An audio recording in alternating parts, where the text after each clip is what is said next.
Happy spring quarantine, everybody. Hope you're doing well.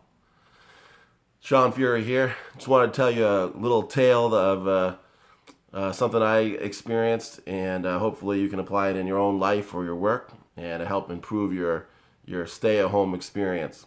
So I once read one of those For Dummies books about a topic called neuro-linguistic programming. Don't worry, you don't have to remember that word. It won't be on the quiz at the end of this video. But that's a thing that's all about how to, help people improve their performance in life and stuff by learning little tricks about their brain and the way they learn and stuff. And one of the little things that they talk about is this concept called sameness versus difference. Basically, what they did is they took a person put their hand out and they put 3 pennies in their hand. And they said, what do you notice about the 3 pennies? And the first person said, they're all copper. They're all made out of copper, or they coated in copper, right? So they have the same attribute. They all have copper. Second person did the same experiment and said, I noticed that 2 of them are heads and 1 is tails. And that person noticed what was different about them.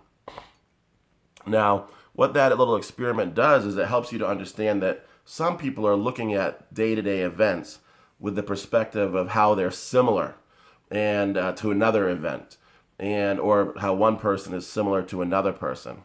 And other people are looking at events and people how they're different from one another. So both ways are fine, right? They have different pros and cons. But in particular, in the workplace and at home, if your goal was to try to encourage people to try something new, or if you wanted them to innovate, or if you just wanted to have a workplace that is pro-innovation in general, where people can come up with good ways of doing things, new ways of doing things, different ways of doing things that are maybe more effective or just as effective, but they're a little bit better at, eliminating some negative side effect or bringing in a positive benefit that wasn't there previously. If you want to be able to create places and spaces like that where people are more likely to use their creative faculties, then you're going to want to try to be like the person who sees sameness. That's my view. Because if I see sameness in others, even when they create something different than me, I'm less likely to be threatened by that possible change. Because I see, oh, they're a human being like me.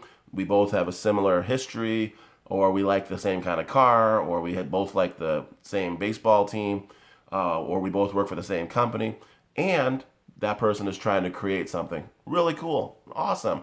And I'm more likely to high five them and applaud them and encourage the implementation of their positive change or their innovation. But if I see them as different, you're not in my tribe, you don't have the same skin color as me, you're not the same gender as me, you're not the same political affiliation as me, you're from the wrong side of the tracks, whatever it is, you use substances and I don't, or something like that, I'm more likely to be comparing and contrasting you and me, and I'm less likely to be focusing on the cool thing that is your innovation. But instead, I'm just going to throw the baby out with the bathwater, right?